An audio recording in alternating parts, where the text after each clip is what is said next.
जब दिन चल रहा हो बिजी और चाहिए थोड़ा ब्रेक।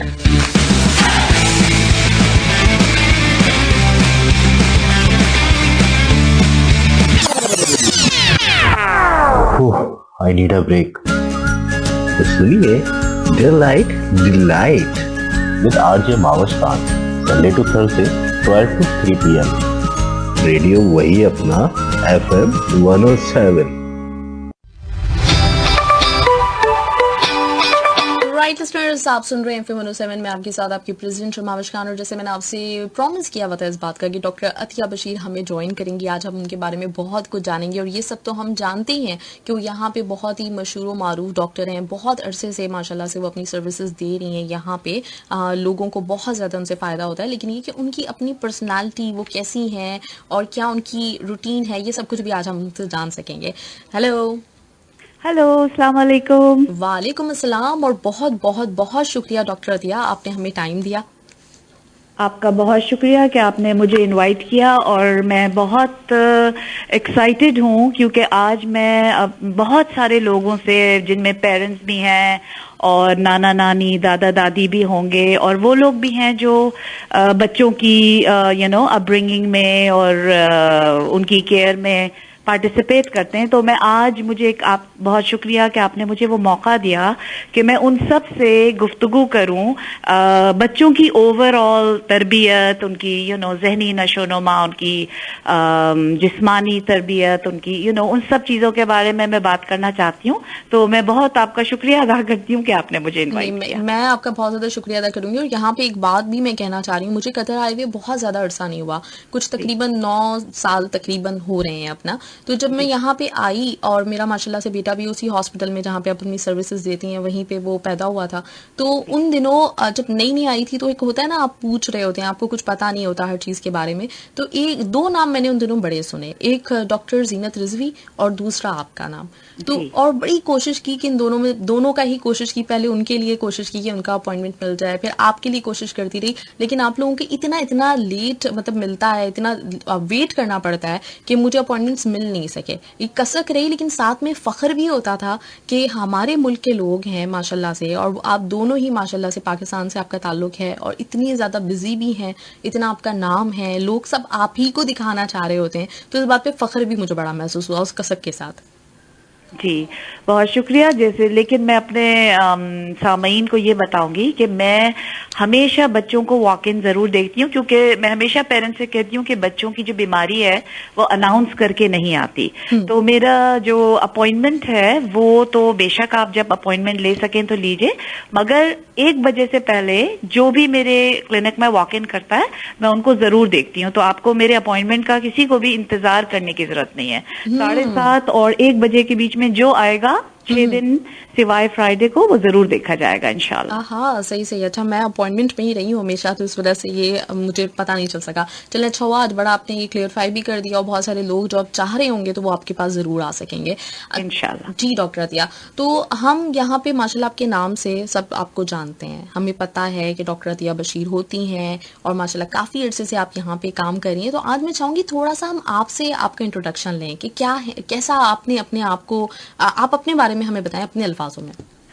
जी, मैं अपने बारे में आपको बस यही बता सकती हूँ कि मैं बच्चों की डॉक्टर हूँ, मगर बच्चों की डॉक्टर जब मैं बनी थी तो उस वक्त बस मैं एक्सीडेंटली इस फील्ड में आ गई। मैं आपको सही बताऊं, मुझे बच्चों से कुछ बहुत ज्यादा उनसियत या वो सब नहीं था जब मैं नई ट्रेनिंग कर रही थी। और मैं एक्चुअली हमद हॉस्पिटल गई थी ये सोच के कि मैं सर्जरी के लिए इंटरव्यू के लिए जा रही हूँ। अच्छा। तो किसी ने गलती से मुझे बजाय सर्जरी में पीडियाट्रिशियन के साथ, मेरा पीडियाट्रिक डिपार्टमेंट के जो हेड होते थे उस वक्त, के साथ मेरा अपॉइंटमेंट करा दिया इंटरव्यू के लिए। तो जब मैं वहां गई तो उन्होंने मुझे उसी वक्त जॉब ऑफर कर दिया। तो मैंने कहा चलो, अगर किसी और सर्जरी में नहीं मिल रहा तो चलो मैं पीडियाट्रिशियन बन के देखती हूँ कि मुझे कैसा फील होता है। तो उस वक्त मुझे वॉलंटरी जॉब उन्होंने ऑफर की थी, क्योंकि और कोई परमानेंट पोजीशन भी नहीं थी। तो मैंने अपने आप को पीडियाट्रिक डिपार्टमेंट में इस तरह जो है इंट्रोड्यूस कराया। जब मैंने उस डिपार्टमेंट में काम किया तो मैंने देखा कि बच्चे कितने इनोसेंट होते हैं, वो बेचारे अपने आप को एक्सप्रेस नहीं कर सकते, और कितने माँ बाप हैं जो ऑल्दो हर माँ बाप अपने बच्चों को से मोहब्बत करते हैं, मगर वो उस मोहब्बत में बच्चों के साथ कितना गलत कर रहे हैं, और बच्चे जो हैं वो ना बेचारे बता सकते हैं, ना उनको ये पता होता है कि हमारे लिए क्या सही है क्या गलत है। तो जब मैंने ये चीज फील किया तो मुझे बहुत ज्यादा बच्चों से उनसियत और मोहब्बत की एक किस्म की फीलिंग हुई। तो मैंने उसी वक्त डिसाइड किया कि चाहे कुछ भी हो, आई थिंक ये फील्ड अल्लाह ताला ने मेरे लिए चूज किया है। और बस उस वक्त से मैंने अपने आप को एक पीडियाट्रिशियन बनाने में और अच्छा पीडियाट्रिशियन बनाने में बस मैं जुट गई। तो मैं दोहा में मैंने 3 साल ट्रेनिंग की, काम किया, मगर उसके बाद मुझे ऐसा फील हुआ कि मुझे और बहुत सारी चीजें सीखनी है जो मुझे उस वक्त के दोहा में नहीं मिल रही थी। तो मैं 5 साल के लिए अमेरिका गई और मैंने वहां ट्रेनिंग करी, और वहां ट्रेनिंग करके मुझे जो एहसास हुआ कि असल डॉक्टर का जो रोल है, जो इंसानियत का रोल है, जो कि आपको सिर्फ किताबों में नहीं पढ़ाया जाता, वो है इंसान के अंदर दूसरे के लिए शफकत, उसके लिए सच्ची मोहब्बत और उसकी सच्ची केयर। तो वो चीजें मैं आपको सही कहूंगी, जो मैंने अपनी पिछली ट्रेनिंग में नहीं सीखी थी और जो मेडिकल स्कूल में मुझे नहीं सिखाई थी, वो मैंने वहां पे सीखी। और आई थिंक उसने मुझे एक कंप्लीट इंसान और एक कंप्लीट डॉक्टर बनाया। और उसके अलावा अल्लाह ताला की जो टीचिंग्स हैं इंसानियत के बारे में, आई थिंक वो combination between knowledge and humanity, वो दोनों चीजें मैंने अपने आप में दाखिल और इनकॉर्पोरेट करने की कोशिश की है। और आई थिंक इसी से मुझे फील हुआ कि मैं एक ऐसी बच्चों की डॉक्टर बनना चाह रही हूँ और कोशिश कर रही हूँ जिससे बच्चों की सिर्फ जिस्मानी और दिमागी बीमारियों का इलाज मैं ना करूं, बल्कि एज अ फैमिली मैं पूरी फैमिली की जो प्रॉब्लम्स होती हैं उनको हल करके मैं बच्चों की सेहत की तरफ इम्प्रूवमेंट और उनकी वेल बीइंग, यानी मैं एक तरीके की आप मुझे समझ लें कि मैं सिर्फ डॉक्टर नहीं हूँ, मैं एक फैमिली एडवाइजर हूँ, मैं सोशल सर्विस में बहुत इंटरेस्टेड रहती हूँ, और मैं उन चीजों में इंटरेस्टेड रहती हूँ जिससे हमारे बच्चों की आने वाली जो प्रॉब्लम्स हैं उनको मैं पहले से ही सॉल्व कर दूं फैमिली इंटरवेंशन के थ्रू, ताकि वो प्रॉब्लम बाद में आने ना पाए। तो मैं बस आप ये समझ लें कि एक फैमिली फ्रेंड की तरह बच्चों को ट्रीट करती हूँ। ग्रेट, जबरदस्त। अच्छा, नॉर्मली हम लोगों का जो एक रुझान है, जिन ममालिक से हमारा ताल्लुक है, वहां पे होता कुछ यूं है कि एक क्लिनिक बना होता है एक आपके एरिया में, और वहां पे सबके सब जितने भी लोग हैं, 500 वहां पे लोग रहते हैं, 1000 रहते हैं, वो सब उन्हीं को विजिट करते हैं। उनका एक तरह से फैमिली डॉक्टर होता है। अब चाहे उनको कोई भी क्रोनिक डिजीज हो या फिर बच्चे हो, कोई भी मतलब किसी उम्र का फर्द हो, कोई भी बीमारी हो, वो उसी के पास जाते हैं। एक उनका मतलब एक फैमिली डॉक्टर टाइप का बन जाता है। तो मैं आपसे बेसिकली पूछना ये चाह रही हूँ कि आपने जैसे बताया कि आप एक पीडियाट्रिशियन हैं, तो इसमें और एक जनरल फिजिशियन में फ़र्क क्या होता है?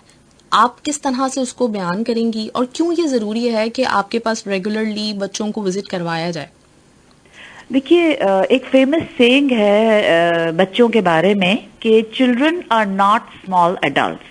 इसका मतलब ये नहीं है कि जो एक आप बड़े इंसान को छोटा कर दें तो वो पीडियाट्रिक्स हो जाएगा या बच्चा बन जाएगा। बच्चों की जो साइंस है, बच्चों का जिस्म, बच्चों की ग्रोथ, बच्चों की डेवलपमेंट, इवन बच्चों की डोजेस और कौन सी दवाई बच्चों पे यूज कर सकते हैं या नहीं कर सकते, वो सब एक पीडियाट्रिशियन बहुत अच्छे तरीके से जानता है।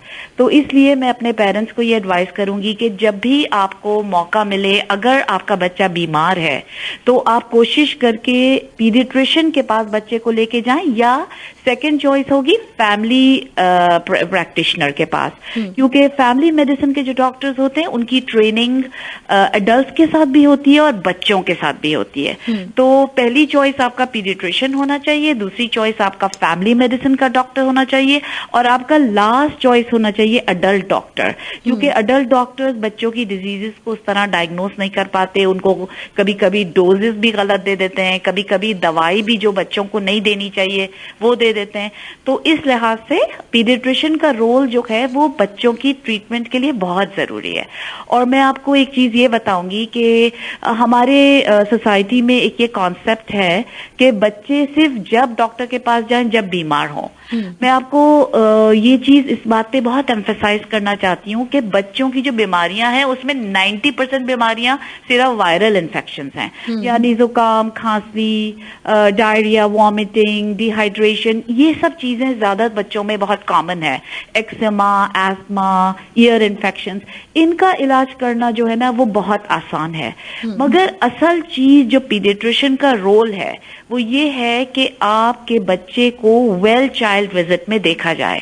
तो इसीलिए मैं ये एम्फेसाइज करती हूँ कि जब बच्चा पैदा हो तो आप बच्चे को डॉक्टर के पास विद इन 4-5 डेज बच्चे के पास लेके जाइए डॉक्टर के पास, ताकि आपका डॉक्टर आपको ये बता सके कि बच्चे का वजन जो है वो ठीक है।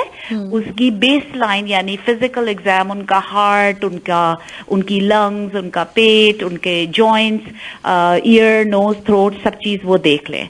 उसके बाद बच्चे का जो वेल विजिट है, यानी बच्चे को बीमारी की जरूरत नहीं है, वो वेल विजिट जो है वो 1 माह पे बच्चे का होना चाहिए। अच्छा। और 1 माह के बच्चे को डॉक्टर को दिखाना, पीडियाट्रिशियन को दिखाना बहुत जरूरी है, क्योंकि हम ये देखेंगे कि बच्चे का वजन बढ़ रहा है कि नहीं, हेड साइज, उनका सर का जो नाप है वो बच्चे का अच्छे तरीके से ऊपर जा रहा है कि नहीं। क्योंकि बच्चे की लाइफ में ये पहला महीना इतना इम्पोर्टेंट होता है, क्योंकि अगर फर्ज करें बच्चे को प्रॉपर दूध नहीं मिल रहा या कोई और बीमारी है, यानी बच्चे का जॉन्डिस है या पेशाब या पखाना सही तरह नहीं आ रहा, तो उससे बहुत सारी डिजीजेस हैं जो पहले ही महीने में हम डायग्नोस कर लेते हैं। तो पहले अगर आपको बच्चा देखने में भी सही लग रहा है मगर फिर भी आप पहले माह पे बच्चे को जरूर दिखाइए। फिर सेकेंड विजिट जो है वो 2 माह पे होता है, जिसमें बच्चे का अगेन ग्रोथ का मतलब है कि हम बच्चे की लंबाई, बच्चे के सर का साइज और बच्चे का वजन चेक करते हैं। और डेवलपमेंट में हम ये चेक करते हैं कि बच्चे की आई कांटेक्ट कैसा है, वो आंखों में आंखें मिला के देख रहा है या नहीं, बच्चा स्माइल कर रहा है या नहीं। तो ये सब चीजें डेवलपमेंट में आती हैं। तो 2 माह, 4 माह, 6 माह, इसमें यानी बच्चे के पैदा होने के 6 महीने के अंदर आप कम से कम 3 या 4 दफा डॉक्टर के पास जाएंगे। उसके बाद नेक्स्ट विजिट जो है वो हम 9 माह पे करते हैं और फिर 1 साल पे। तो ये विजिट जो है ये बहाना होता है बच्चों के वजन को चेक करने का, बच्चों की डेवलपमेंट चेक करने का और उनको वैक्सीनेशन देने का। उसके बाद बच्चा 18 माह पे आता है डॉक्टर के पास, फिर 2 साल पे आता है। फ्रॉम देयर ऑनवर्ड्स आप बच्चे को हर साल, यानी अगर 3 साल का बच्चा है तो हर साल 1 दफा आप बच्चे को डॉक्टर के पास जरूर लेके जाइए, ताकि बच्चे का ब्लड प्रेशर, हाइट, वेट और उनको जो भी डेवलपमेंटल प्रॉब्लम्स हो रही हैं, यानी कुछ बच्चे जो हैं वो बोल नहीं रहे फॉर एग्जांपल, अगर आप पीडियाट्रिशियन के पास जाएंगे तो बच्चा ये हमें पता चलेगा कि बच्चा बोल क्यों नहीं रहा, आया उसको हेयरिंग में कोई प्रॉब्लम है। तो हम अर्ली इंटरवेंशन पे बिलीव करते हैं, यानी जो प्रॉब्लम हमें पता चले कि बच्चे के साथ है उसको हम जल्दी डायग्नोस करें। आप यकीन जाने मेरे पास ऐसे बच्चे आते हैं जो 3 साल के हो गए और वो 2 लफ्ज भी नहीं बोल रहे, और माँ बाप के जो हैं वो, हमारी सोसाइटी में बहुत सारे मिथ्स होते हैं, उसमें ये होता है कि बहुत से लोग बजाय डॉक्टर के पास जाने के फ्रेंड्स से बातें करते हैं। तो फ्रेंड्स ने कहा नहीं कोई बात नहीं, वो तो 3 साल में, मेरे इनके अबू भी 3 साल में बोले थे। तो ये चीजें जो मिथ्स, जिसे कॉन्सेप्ट हम गलत कॉन्सेप्ट का कहते हैं, उससे हम बच्चों को बड़ा नुकसान पहुंच रहा है। तो आप जब भी फील करें कि आपका बच्चा, फॉर एग्जाम्पल 1 साल के बच्चे को कम से कम 2-3 लफ्ज मीनिंगफुल वर्ड्स बोलने चाहिए। तो अगर वो बच्चा ये बात नहीं कर रहा या अपने नाम को रिस्पॉन्ड नहीं कर रहा या आप उसको आवाज दे रही हैं और वो सुन नहीं रहा, तो आप फौरन डॉक्टर के पास जाइए, क्योंकि हो सकता है इस बच्चे को हियरिंग प्रॉब्लम हो, इसलिए वो बात नहीं कर रहा। तो ये चीजें जो हैं ये बच्चों के वेल चेक में चेक की जाती हैं, सिक विजिट में नहीं। तो इसलिए मैं बहुत एम्फेसिस देती हूँ कि बच्चों को आप वेल विजिट पे जरूर लेके जाइए। दूसरे बच्चों का ब्लड प्रेशर प्रेशर चेक करना, उनका वजन, क्योंकि अगर वजन बहुत तेजी से बढ़ रहा है और बच्चे को मोटापे की बीमारी हो रही है तो वो भी पीडियाट्रिशियन डायग्नोस करेगा, क्योंकि उनका बॉडी मास इंडेक्स जो है वो बहुत बढ़ रहा है। फिर हम हिस्ट्री लेते हैं कि भाई बच्चा क्या खा रहा है, कहीं ऐसा तो नहीं है कि फॉर्मूला ही हर वक्त पी रहा है, दूध ज्यादा पी रहा है। दूध ज्यादा पिएगा तो बच्चा मोटा हो जाएगा मगर सेहतमंद नहीं होगा। तो बच्चों में, हमारे स्पेशली पाकिस्तानी बच्चों में आयरन डिफिशिएंसी बहुत ज्यादा कॉमन है और बच्चों को इसी वजह से रात में दूध पिलाने की वजह से बच्चे के दांत बहुत खराब हो रहे हैं। हमारे 50 to 60% बच्चों को डेंटल कैरीज है, जिसे आम जबान में कहते हैं कि बच्चों को कीड़ा लग गया। तो पेरेंट्स ये समझते हैं, अक्सर पेरेंट्स मेरे पास आते हैं, वो समझते हैं कि ये तो आम चीज है, ये तो डॉक्टर साहब हर बच्चे को दांत खराब होते हैं। ऐसा नहीं है। हमने चूंकि दांतों की केयर नहीं की और बच्चे को आम हमारे यहाँ प्रैक्टिस है बच्चों को रातों में दूध पिलाया जाता है, वो बहुत ही बुरी चीज है। तो आगे चल के मैं आपको बताऊंगी कि बच्चों की असल तरबियत और असल हेल्थ जो है वो किस चीज पे मुनसर है। तो इसलिए वेल्थ चेक पे मैं बहुत इंपॉर्टेंस देती हूँ। सही, ग्रेट। अच्छा, तो फिर अभी आपने जैसे जिक्र किया कि रात को सोते हुए दूध पिला देते हैं या फिर हमारे यहाँ बच्चों का खाने पीने का जो एक निज़ाम है वो ठीक नहीं है, तो क्या बेस्ट डाइट होनी चाहिए बच्चों के लिए? देखिए, बच्चों के लिए माँ का दूध बेहतरीन है, मगर मैंने एक टर्मिनोलॉजी इंट्रोड्यूस की है कि ज्यादा दूध तबाही। ज्यादा दूध तबाही इसलिए है कि जब बच्चा पैदा होता है तो तब से लेके 6 महीने तक सिर्फ माँ का दूध, उसमें अल्लाह ताला ने इतनी न्यूट्रिशन रखी है, हर चीज, प्रोटीन और फैट और आपकी विटामिन, हर चीज आपको पता है अल्लाह से बेहतर तो कोई चीज बना नहीं सकता। तो जो ब्रेस्ट मिल्क है वो एक कंप्लीट ग़िज़ा है, मगर लोग ये समझते हैं कंप्लीट ग़िज़ा का मतलब है मैं 2 साल तक बच्चे को खाली दूध पिलाए चले जाऊं। ये कॉन्सेप्ट बहुत गलत है। 6 माह के बाद आप बच्चे को दूध जरूर पिलाएं, मगर आहिस्ता आहिस्ता सारी सब्जियां और सारे फल इंट्रोड्यूस करना शुरू करें।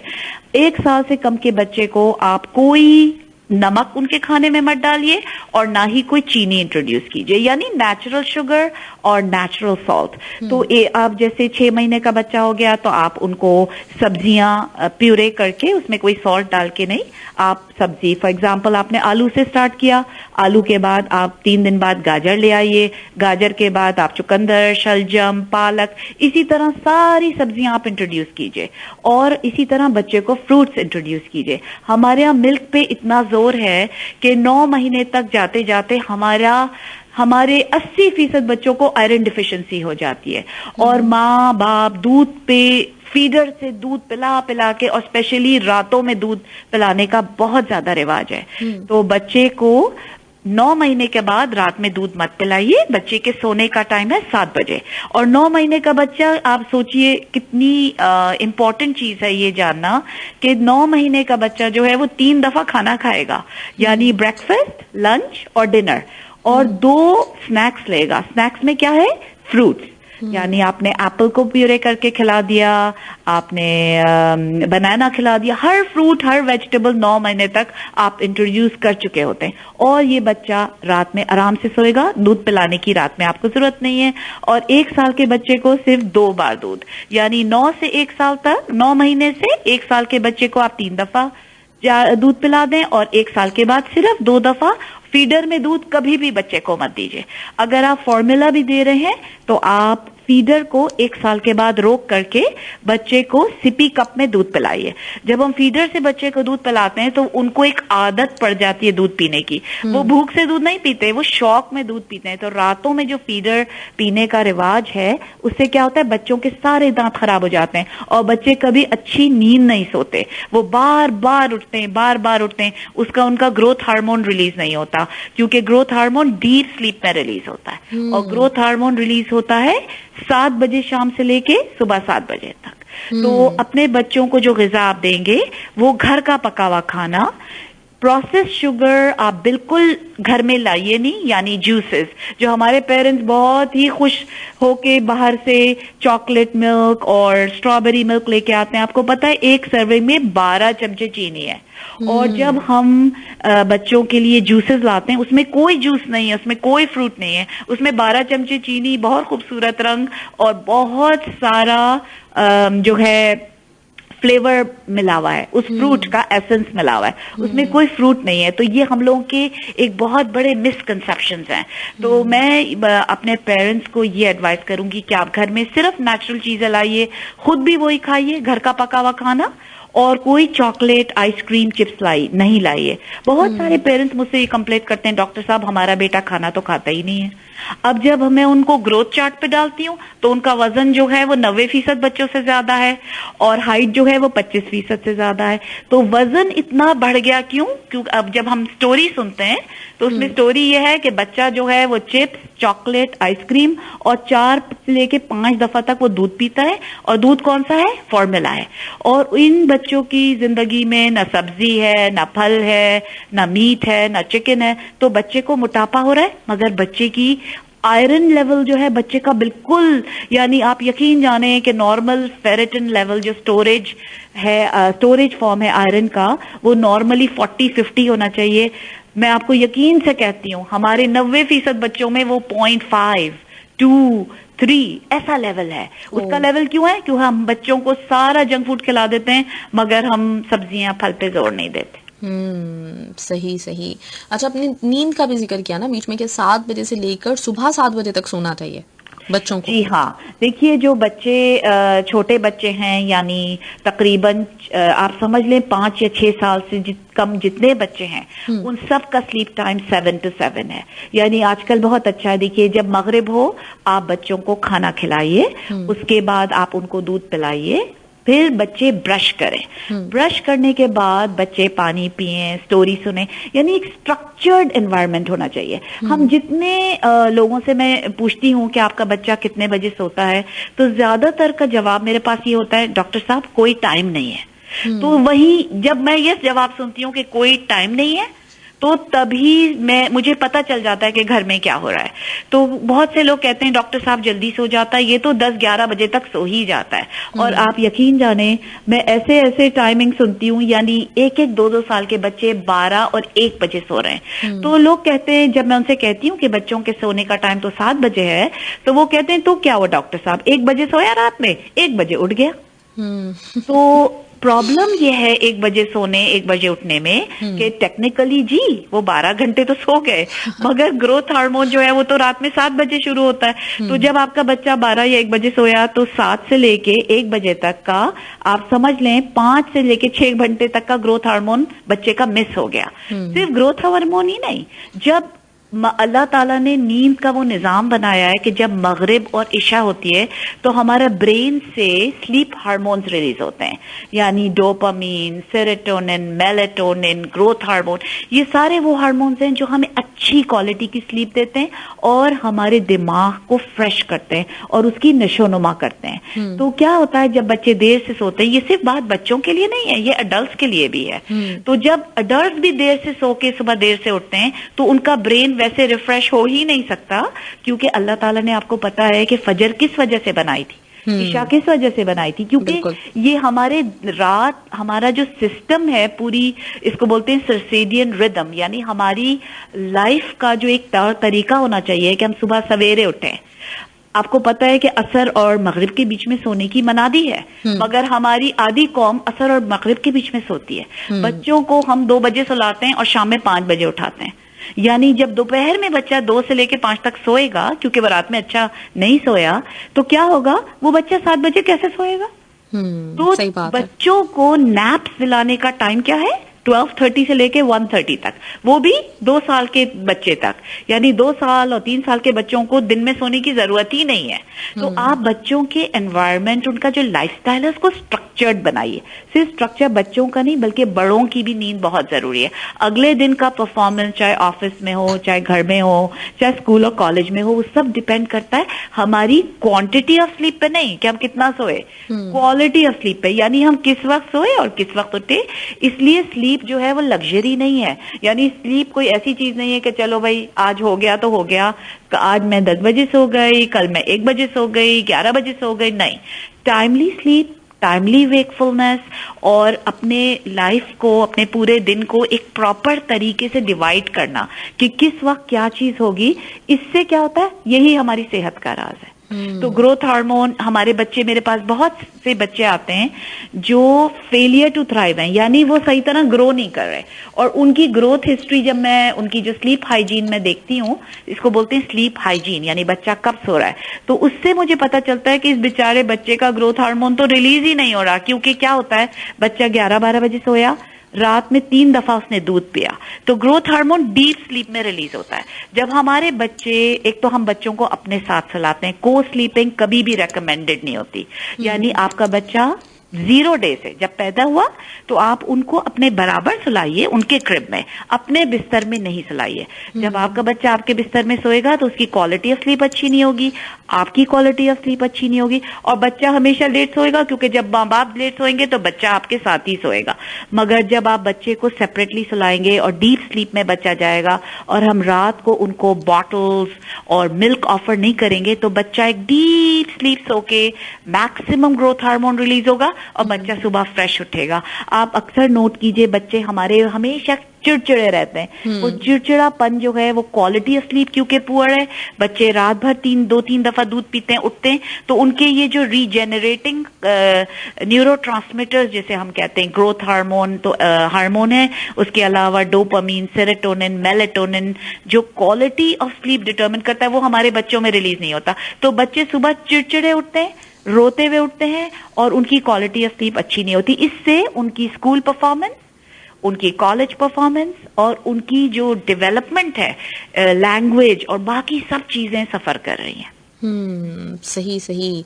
तो ये बड़ा एक मतलब अहम मसला भी है और उसको समझना चाहिए। अच्छा, कुछ डॉक्टर दिया मेरे पास आपके लिए मैसेजेस भी मौजूद हैं और आपकी मैंने फ्रेंड से ही लिए हैं, तो वो भी मैं बीच में आपके लिए प्ले करना चाहूंगी, और उसके बाद फिर हम दोबारा से, मैं आपसे कुछ सवालात हैं जो पूछने हैं, तो पहले मैं ये मैसेज आपके लिए प्ले करना चाहूंगी, सुनिएगा और थोड़ा सा गैस कीजिएगा कौन है ये। जी, अस्सलाम वालेकुम। मेरी दोस्त अतिया मुझे फौरन पहचान लेंगी क्योंकि मैं उनकी हम नाम हूँ, जो कि एक खूबसूरत इत्तेफाक है। डॉक्टर अतिया के बारे में मैं सिर्फ ये कहना चाहूँगी कि ये जो टर्म है कंप्लीट पैकेज, वो बनी ही अतिया के लिए है। वो तमाम जिम्मेदारियाँ, चाहे वो डोमेस्टिक हों या प्रोफेशनल, अतिया इन्हें पूरी ईमानदारी से निभाती हैं। और कमाल ये है कि वो अपनी तमाम जिम्मेदारियों को पूरा करने के अलावा कम्युनिटी के लिए भी वक्त निकाल रही हैं। इनका मिशन ये है कि वो लोगों में इखलाकी कदरें, सफाई की अहमियत और बच्चों की तरबियत की अहमियत का एहसास दिला सकें, ताकि वो एक अच्छे माशरे की तामीर कर सकें। अतिया अपने नाम की तरह हम सब के लिए एक तोहफा हैं। अल्लाह ताला इन्हें इनके नेक मकासद में कामयाबी अता फरमाए, आमीन। अस्सलाम वालेकुम, मेरा नाम आयतन है और मैं डॉक्टर बशीर को बहुत ज़माने से जानती हूँ। कराची में मैंने उनकी शादी में शिरकत की थी और जब मैं दोहा आई तो वो मेरे दोहा के सबसे पहले दोस्तों में हैं। उन्होंने मुझे खाना पकाने से लेकर बच्चे पालने तक में गाइड किया है। जब मेरा पहला बेटा हुआ तब भी वो हॉस्पिटल में मेरे साथ थी और आज भी माशाल्लाह मेरे पोता और पोती की डॉक्टर वही हैं। जितनी अच्छी डॉक्टर वो हैं उतनी ही अमेजिंग इंसान भी हैं। अल्लाह ने जो उन्हें हुनर दिया है वो अब उसे जरूरतमंद लोगों की मदद में लगा रही हैं। अल्लाह उन्हें कामयाबी दे, खुशियां दे, आमीन। जी, तो ये आपकी फ्रेंड्स थी। कुछ और भी मेरे पास मैसेजेस हैं तो इनसे मैंने दिए।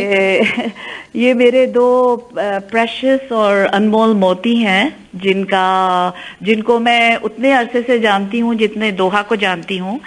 और आज मैं बहुत फख्र से कहती हूँ कि मेरी जो टीम है उसमें ऐसे लोग शामिल हैं जो पारो, जिन्हें हम प्यार से अतिया है उनका नाम, मगर हम उनको पारो, आयतन, राबिया, शमीम और नगमा और मेरी कितनी दोस्तें हैं जो मैं आपको बता नहीं सकती, जो मेरी स्ट्रेंथ है। और हमने मिलके ये बेड़ा उठाया है कि हम हमारी जो माँ बाप हैं, हमारी जो फैमिलीज हैं, हम उनको हेल्प करेंगे कि हम, क्योंकि मेरा बिलीफ है कि पूरा मुआशरा, पूरा मुल्क एक इमारत की तरह है और जिस तरह हर इमारत की ब्रिक अगर स्ट्रांग हो तभी वो बिल्डिंग स्ट्रांग बन सकती है। इसी तरह अगर हर हाउस होल्ड अपने घर में अपने बच्चों को और बच्चे अपने बड़ों को अच्छे तरीके से ट्रीट करेंगे, वो जब ही होगा जब हम बच्चों को अच्छी तरबियत देंगे। और तरबियत में जिस्मानी तरबियत सिर्फ खाना खिलाना और बच्चों को स्कूल ले जाना, स्कूल से वापस लाना नहीं है, बल्कि उनकी असल तरबियत, न्यूट्रिशन, हाइजीन और उनकी मेंटल वेलबींग जरूरी है।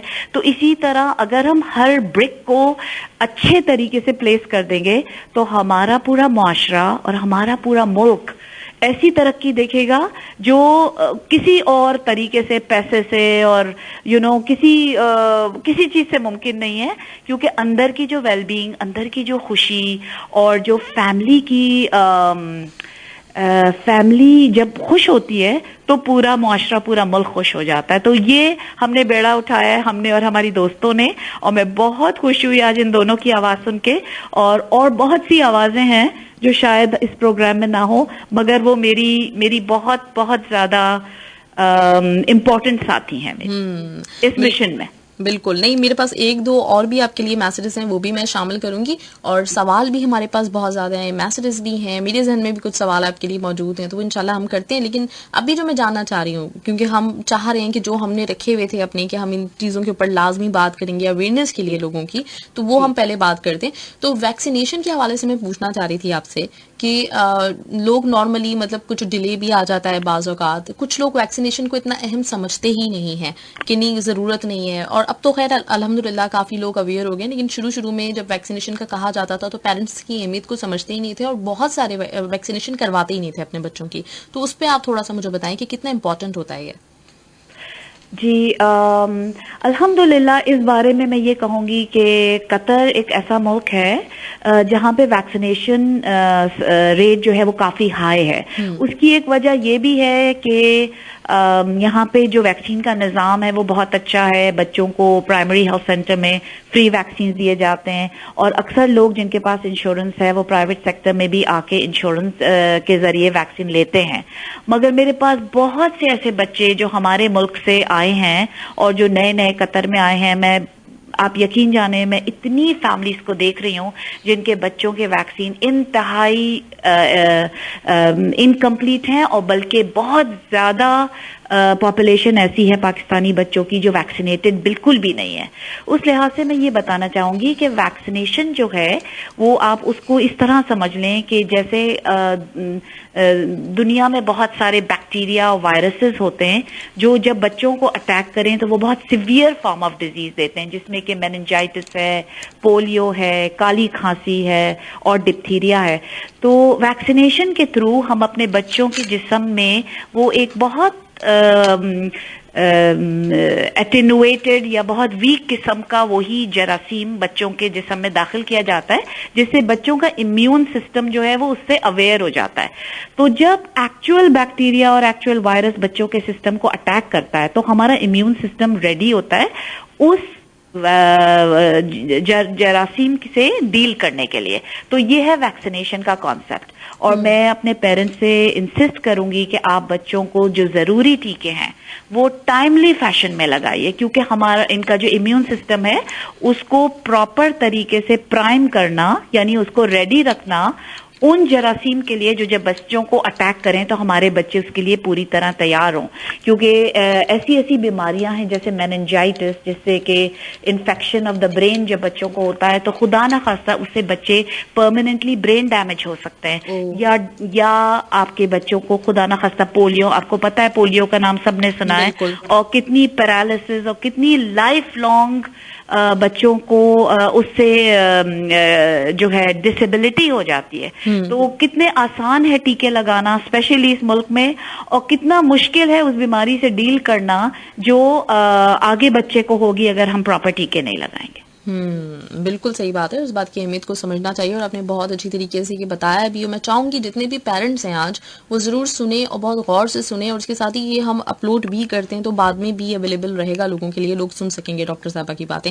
अच्छा, एक सवाल जो और हम लोगों के सबके जहन में होता है और बड़ी एक परेशानी भी होती है बाज़ औक़ात, मतलब कुछ पेरेंट्स को होती है इस चीज़ के ऊपर, वो काफ़ी मोहतात रहते हैं। जैसे मुझे तो बहुत एक खौफ रहता है हमेशा अपने बच्चों को जब भी मैं गाड़ी में बिठाती हूँ। तो मैं इस हवाले से पूछना चाह रही थी कि आप पेरेंट्स को कुछ एडवाइस करेंगी कि किस तरह से हमें जब अपने छोटे बच्चों को स्पेशली जब हम गाड़ी में बिठा के स्कूल्स भेज रहे होते हैं या फिर अपने साथ लेके जा रहे होते हैं तो क्या तरीका होना चाहिए?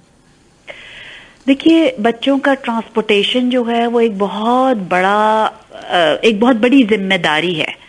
जब हम बच्चों को गाड़ी में बिठाते हैं, देखिए मैं हमेशा ये बात कहती हूँ कि बच्चे इनोसेंट हैं, वो अपनी राइट्स को बच्चों को नहीं बता सकते। उनको नहीं मालूम कि अगर वो गाड़ी में कार सीट में बैठने के बजाय अगर वो खड़े हुए और या वो माँ बाप के साथ आगे बैठे हुए हैं तो उनके लिए कितना बड़ा खतरा है, ये बच्चे नहीं जानते। और कुछ माँ बाप जो हैं ये चीजें बहुत मोहब्बत में आके करते हैं। जैसे माँ जो है वो, आप अक्सर गाड़ी में अब आप जब जाएंगी तो आप देखिएगा कि बच्चे, माँ आगे बैठी हुई है, बच्चे हस्बैंड गाड़ी चला रहे हैं और माँ की गोद में 2 बच्चे बैठे हुए हैं। आपको मालूम है जब खुदा ना खास्ता इस गाड़ी का एक्सीडेंट होगा तो बच्चा जो है वो डैशबोर्ड और मेरे बीच में एक किस्म का कुशन बन जाएगा। यानी हम अनजाने में कितनी बड़ी दुश्मनी कर रहे हैं अपने बच्चे के साथ कि जब एक्सीडेंट हो तो बच्चा मुझे प्रोटेक्ट करे और डैशबोर्ड से जाके और विंडशील्ड जो है उसके जाके उसका सर, उसका चेस्ट वो पहला इम्पैक्ट लेगा और मुझे यानी माँ को इम्पैक्ट बाद में आएगा। तो ये बात जब हम रियलाइज कर लेते हैं तो हम सोचते हैं कि भाई हम कितने इग्नोरेंट हैं और कितनी बड़ी दुश्मनी हम अपने बच्चे के साथ कर रहे हैं। तो मैं आपको एक बहुत ही इम्पोर्टेंट चीज आउटलाइन करने जा रही हूँ यहाँ पे। वो ये है कि लोग समझते हैं कि कार सीट हम जब यूज करेंगे जब बच्चा 3 या 4 या 5 साल का हो जाएगा। द ट्रू रियलिटी इज कि जब आपका बच्चा पैदा हो आप उसे घर से, हॉस्पिटल से घर मत लेके जाइए जब तक आपकी गाड़ी में car seat, infant car seat आपके बैक सीट पे होगी, फेसिंग द बैक। और जब वो बच्चा पैदा होने के बाद जब फर्स्ट टाइम वो रिलीज होते हैं हॉस्पिटल से घर जाएंगे तो वो कार सीट में बैठ के ही जाएंगे। और उसके ये आप हमेशा जब भी बच्चों को आप गाड़ी में बिठाइए तो कार सीट में बिठा के उसके बाद गाड़ी चलेगी। तो जो बच्चे शुरू से बैठते हैं वो कभी कंप्लेन ही नहीं करते। मेरे पास सबसे बड़ी शिकायत ये होती है, डॉक्टर साहब ये तो सीट में बैठते ही नहीं है। देखिए वो इसलिए नहीं बैठते क्योंकि हमने शुरू से तो आदत नहीं डाली। अब जब 3-4 साल का बच्चा हुआ तो अब आप चाह रहे हैं कि वो कार सीट में बैठ जाएं। उनको तो आदत है पीछे भागने की और दौड़ने की और उनको आदत है आपके साथ आगे सीट पे बैठने की। और जिन गाड़ियों में सनरूफ है आपने अक्सर देखा होगा कि बच्चे जो हैं वो उसको बहुत तोबगी और बहुत ही यानी मोहब्बत समझी जाती है कि मैंने अपने बच्चे को खड़ा किया हुआ, उसका सर बाहर निकल रहा है और मैं गाड़ी चला रही हूँ। हाँ। ये मैं समझती हूँ इससे बड़ी दुश्मनी कोई नहीं है। मैंने अपनी आंखों के सामने एक्सीडेंट होता देखा है जिससे बच्चे की गर्दन जो है वो उड़ गई क्योंकि इतना बुरा एक्सीडेंट था वो, और बच्चे का जो सर था वो सनरूफ से ऊपर जा रहा था। तो आज मैं आपके इस प्रोग्राम के थ्रू अपने बच्चों को अपने पेरेंट्स को मैसेज देना चाह रही हूँ कि बच्चे को इन्फेंट कार सीट में बैठाइए फेसिंग द बैक। जब बच्चा 1 साल का हो जाए या उनका वजन 12 किलो का हो जाए तो उस कार सीट को आप टर्न कर दीजिए। दैट मीन्स पीछे ही की सीट पे लगाई जाएगी कार सीट, मगर अब वो बच्चा फ्रंट यानी देख सकते हैं, सामने देख सकते हैं। उसके अलावा जब वो 12 महीने के हो जाए, वो सीट छोटी हो जाए तो आप टॉडलर सीट पे चले जाइए। टॉडलर सीट के बाद आप बूस्टर सीट पे चली जाइए। यानी कोई भी बच्चा जो है वो कार सीट के बगैर ट्रैवल नहीं करेगा, उसकी उम्र चाहे कुछ भी हो। जब वो बच्चा 9 साल का हो जाए तो वो आगे बैठने के काबिल होगा सीट बेल्ट के साथ। 9 साल से कम के बच्चे फ्रंट सीट पे नहीं बैठेंगे, बच्चे माँ बाप की गोद में कभी नहीं बैठेंगे किसी भी हालत में। और जब बच्चे पीछे बैठेंगे तो या तो इन्फेंट सीट या टॉडलर सीट या बूस्टर सीट या उसके अलावा सीट बेल्ट बैक सीट। बिल्कुल सही, बहुत बहुत शुक्रिया, थैंक यू सो मच। क्योंकि एक बहुत ज़्यादा ये बड़ा प्रॉब्लम है। वैसे नॉर्मली हम लोगों को लग नहीं रहा होता क्योंकि हादसे रोज़ आना नहीं होते, लेकिन अल्लाह ना करे तो अगर हो जाए तो फिर बहुत बुरे होते हैं और बहुत बुरे उसके नताइज भी भुगतने पड़ते हैं। तो थैंक यू सो मच। अच्छा, 1-2 सवालात और हैं जो मैं आपसे करना चाह रही हूँ। मैं ये पूछना चाह रही थी कि आजकल जो एक रुझान बच्चों के अंदर बहुत ज़्यादा हो गया है वो ये है कि टीवी देखना और टैबलेट सब बच्चों के पास मौजूद हैं, मोबाइल फोन्स मौजूद हैं, तो उनका ज़्यादातर टाइम स्क्रीन के सामने गुजरता है। तो कितना टाइम एक बच्चे को अपना लगाना चाहिए, सर्व करना चाहिए, पेरेंट्स को कितना अलाउ करना चाहिए बच्चों को कि कितनी देर तक वो स्क्रीन के सामने रह सकते हैं? देखिए, स्क्रीन टाइम जो है ना वो बच्चों के लिए, बड़ों के लिए, एडोलेसेंट्स के लिए, इवन अडल्ट्स के लिए एक बहुत बड़ी मुसीबत बन गया है। मैं इसको एक कर्स कहती हूँ सोसाइटी के लिए, क्योंकि क्या हो गया, हमने इतना बड़ा हमारा मिसकंसेप्शन है इस बारे में कि हम छोटे छोटे बच्चों को आईपैड, आईफोन और टेलीविजन के सामने बैठा के ये समझते हैं कि ये बच्चा कार्टून्स देख रहा है, ये बच्चा प्रोग्राम्स देख रहा है, ये बच्चा सारी लैंग्वेज सीख रहा है।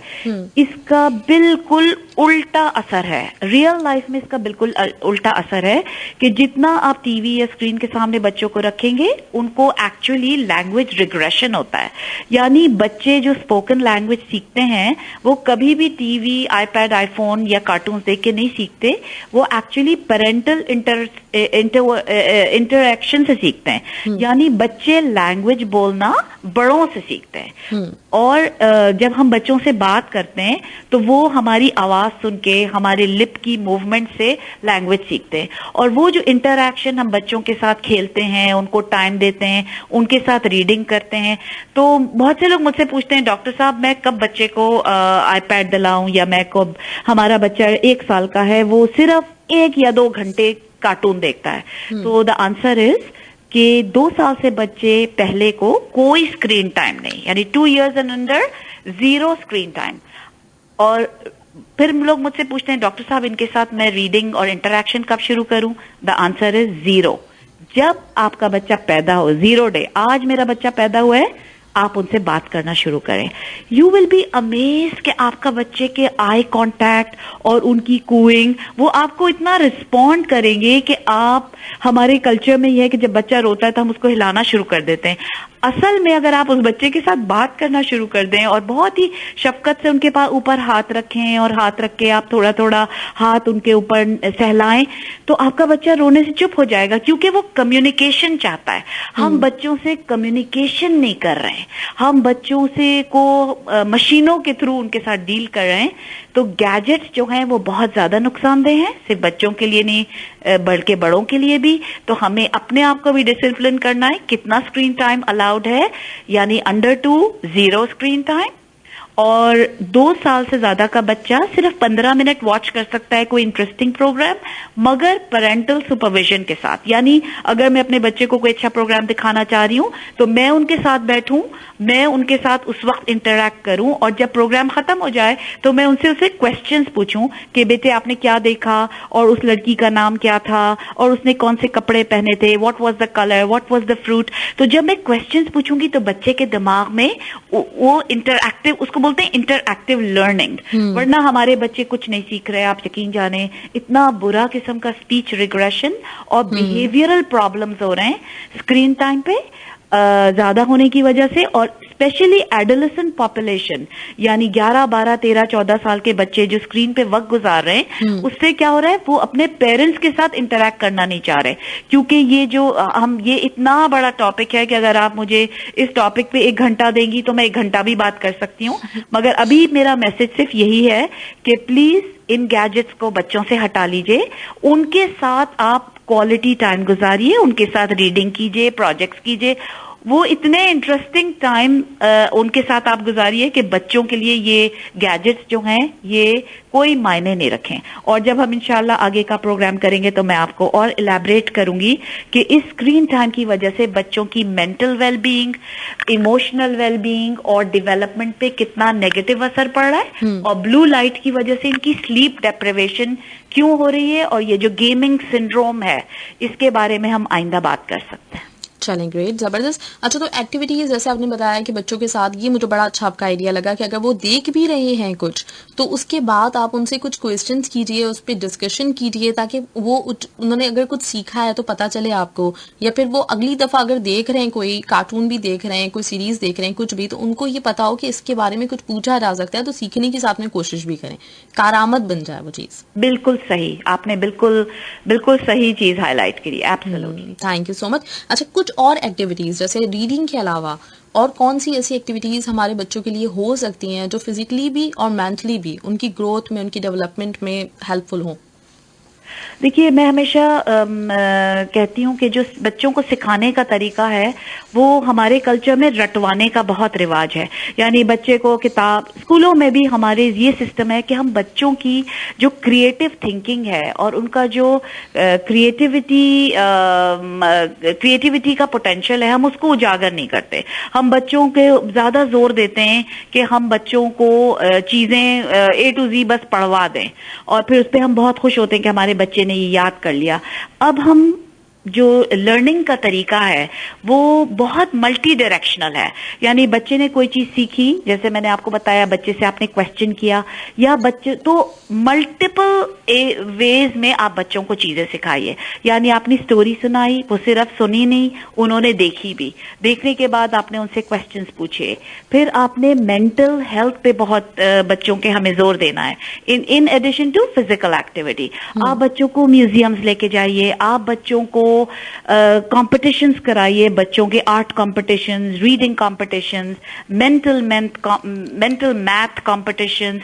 यानी 4 बच्चे अगर बैठे हुए, आप उनसे मेंटल मैथ के क्वेश्चंस पूछिए, आप उनसे जनरल नॉलेज के क्वेश्चंस पूछिए। इससे क्या होगा कि बच्चों की जो थिंकिंग कैपेबिलिटी है वो उजागर होगी और बच्चों में बहुत यानी इंटरेस्टिंग वे ऑफ लर्निंग होगा। बजाय इसके कि हम सिर्फ किताबों से बच्चों को रटवाएं, हमें चाहिए कि हम थोड़ा सा एज पेरेंट्स हम थोड़ा सा होमवर्क कर लें, एज अप्रोप्रिएट क्वेश्चंस। यानी अगर मेरे 3 बच्चे हैं जिसमें 5, 6, 7 साल ऊपर तले के बच्चे हैं, तो हम एक ही टॉपिक लेके, फॉर एग्जांपल हमें आज लायन के बारे में डिस्कस करना है, तो हम उस लायन के बारे में बहुत सारी चीजें बच्चों को सिखाएं, उस पर डिस्कशन करें और अगले दिन उनसे क्वेश्चंस पूछें कि हमने क्या सीखा था। और इसी तरह फिजिकल एक्टिविटी पे भी एक पूरा एक चैप्टर है जिस पे मैं जोर देना चाहती हूँ, क्योंकि जो सेहतमंद बच्चे होते हैं वो होते हैं जो आउटडोर एक्टिविटीज करते हैं।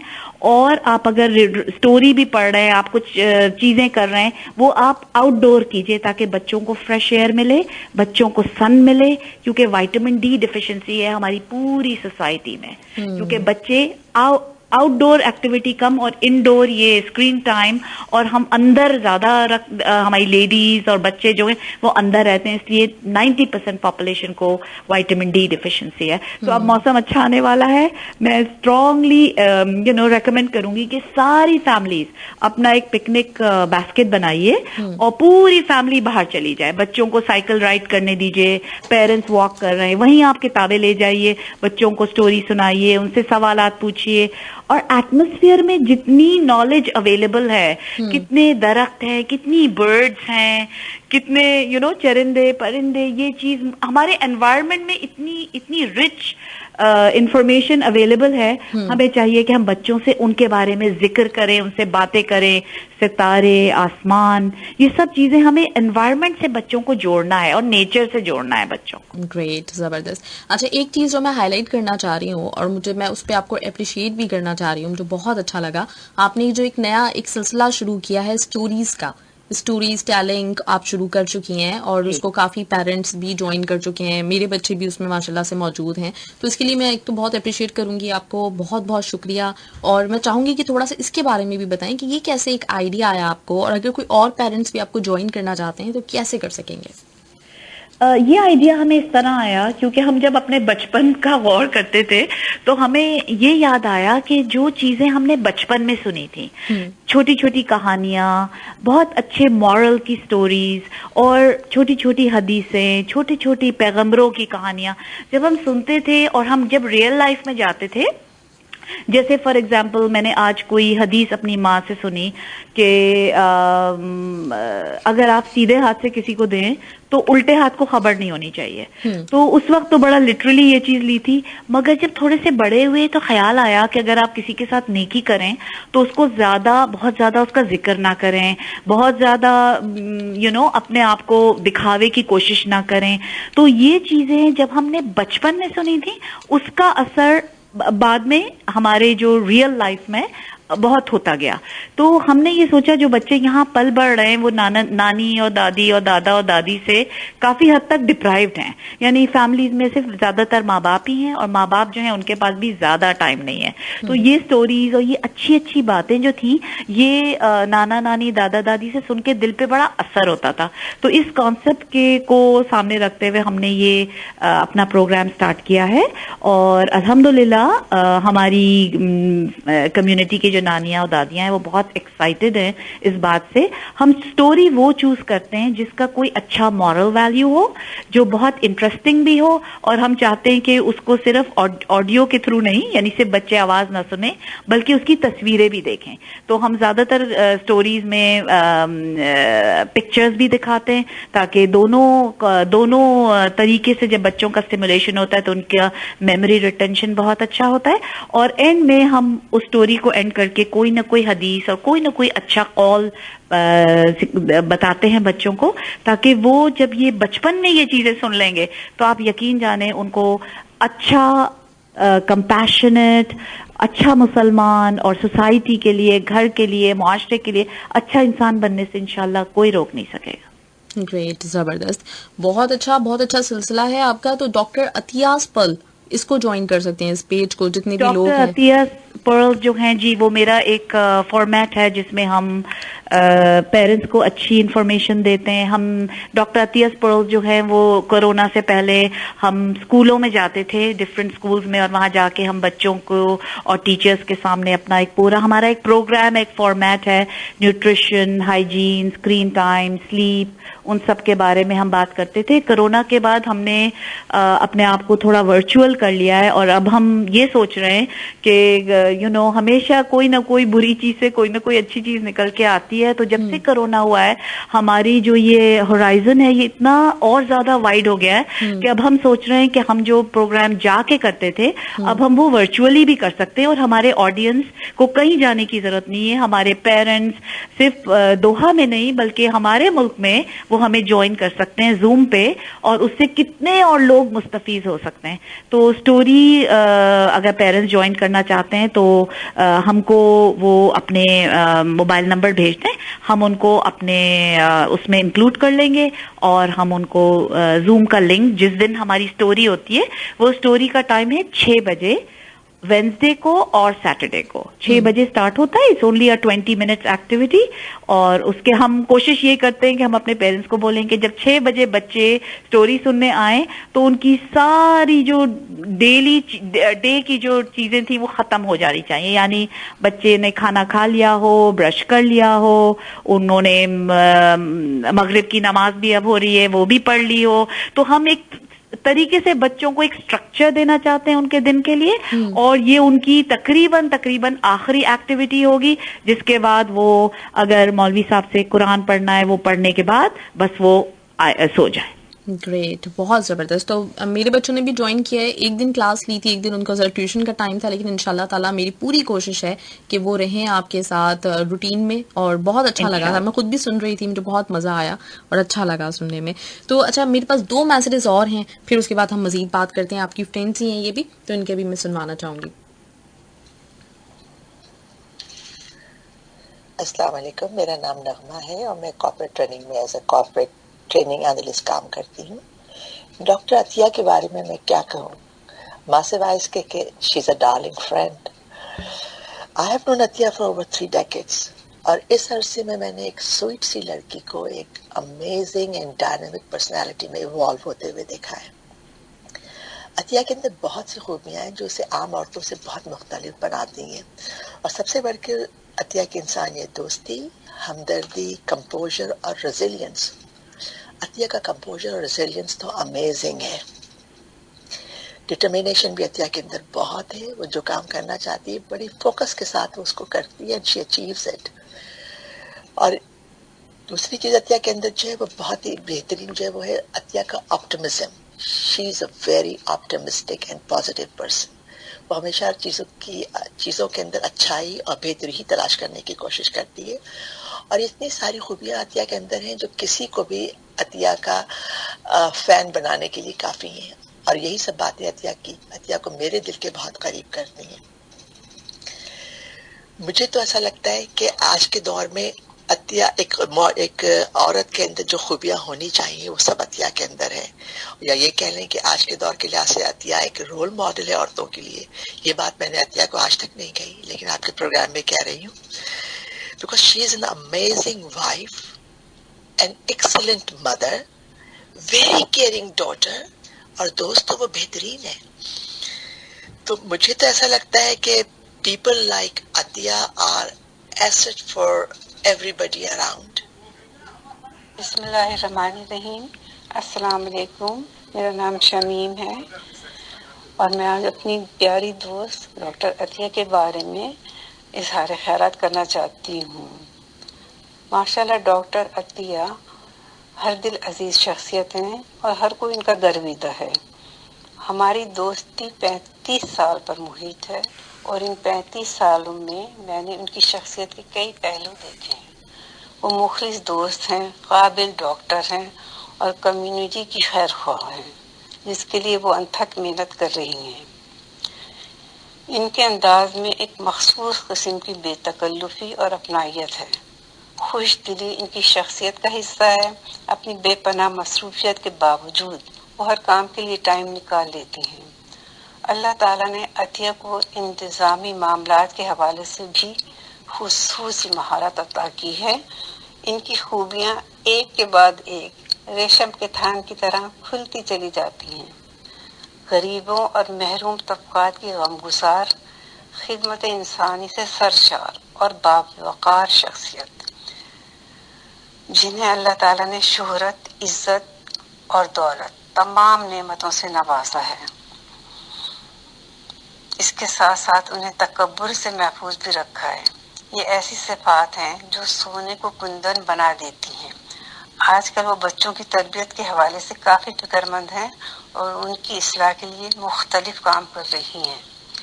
इनकी पुरखुलूस नियत इस बात की ज़मानत है कि इंशाअल्लाह ताला वो अपने इस मिशन की मंजिलें कामयाबी से तय करती चली जाएंगी। मेरी अल्लाह ताला से दुआ है कि वो उन्हें अपनी हिफाजत में रखे और वो इसी तरह खैर के कामों में मसरूफ रहें। आमीन। माशाल्लाह, ज़बरदस्त, ग्रेट। ये चारों आपकी बेस्ट फ्रेंड हैं, बहुत क्लोज फ्रेंड्स हैं और चारों की आपके बारे में इतनी बेहतरीन राय सुन के मुझे अंदाज़ा हो रहा है कि वाकई आप एक बहुत ही मुकम्मल शख्सियत की मालिक हैं, माशाल्लाह से।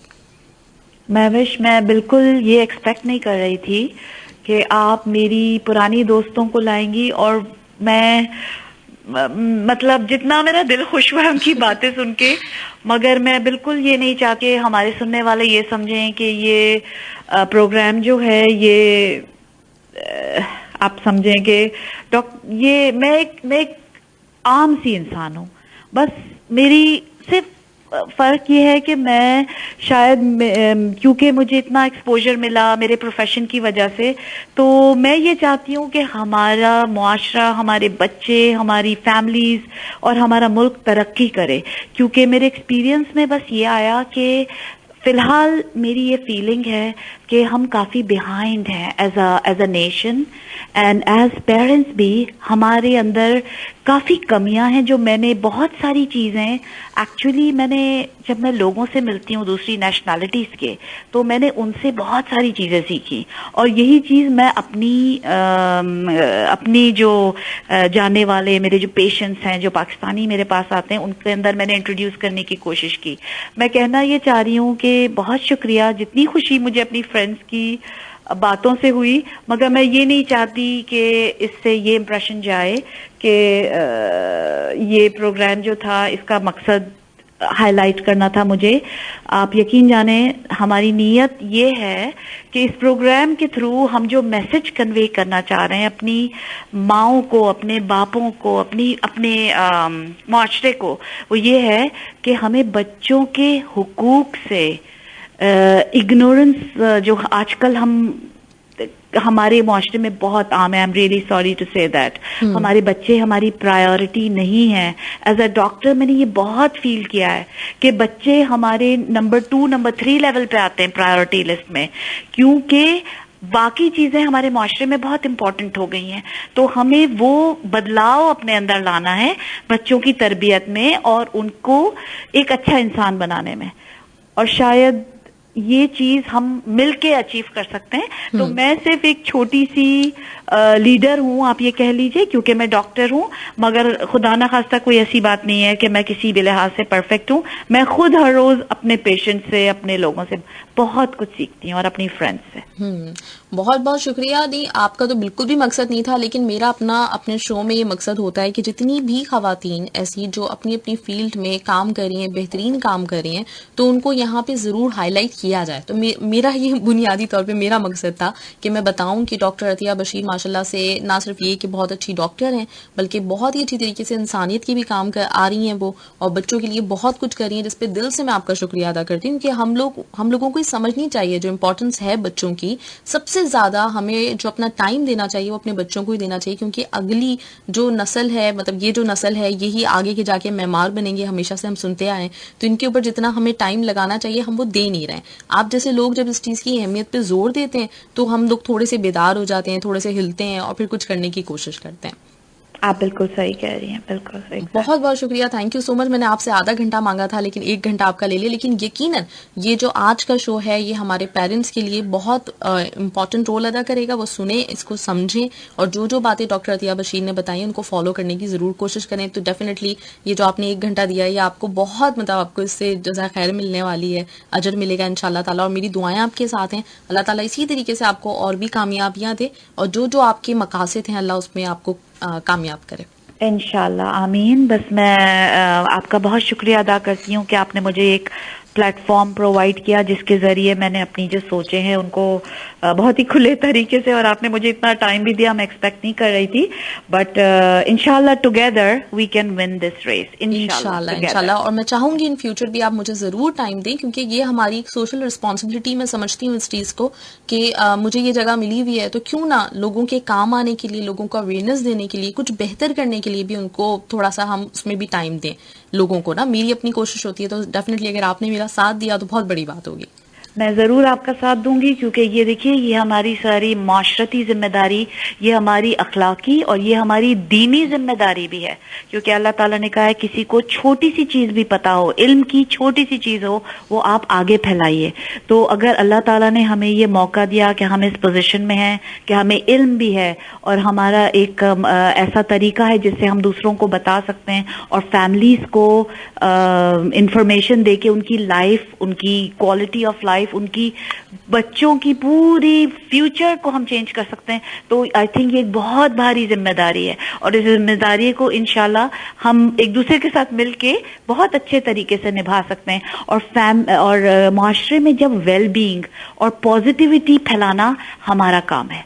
हम कोई चीज बुरी है, मैं कहती हूँ उसका कोई प्रॉब्लम नहीं है। जो चीज हो चुका वो हो चुका। हम कोई भी अपने माजी में जाके सक्सीड नहीं कर सकता, मगर माजी के गलत चीजों को ले करके उनसे सबक सीख के हम अपने प्रेजेंट और फ्यूचर को बहुत अच्छा बना सकते हैं। और यही हमें चाहिए कि हम माशरे में सिर्फ पॉजिटिविटी और उम्मीद का दामन हम नहीं छोड़ें, क्योंकि जब नाउमीदी हो जाती है, और हमारे अल्लाह ताला ने कहा नाउमीदी कुफ्र है, क्योंकि जब नाउमीदी हो जाती है तो फिर माशरे में बहुत ज्यादा इंतशार और अनहैप्पीनेस, और लोग एक दूसरे को के केयर नहीं करते, लोग एक दूसरे से नाला हो जाते। हमें वो चीज का खात्मा करना है।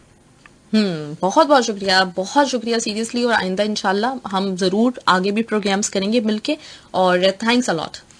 बहुत शुक्रिया। वेलकम। अल्लाह हाफिज। इंशाल्लाह फिर बात करते हैं। अल्लाह हाफिज। अल्लाह हाफिज। अल्लाह हाफिज। राइट जी लिसनर्स, आपने सुना डॉक्टर अतिया बशीर हमारे साथ मौजूद थी, और आप लोगों ने यकीनन बहुत कुछ आज इनसे सीखा होगा। और आप लोगों के बहुत सारे मेरे पास सवालात आ रहे थे, लेकिन मैंने बेसिकली पहले से ही हम दोनों ने मिलके कुछ सवाल रखे हुए थे जो हमें लगता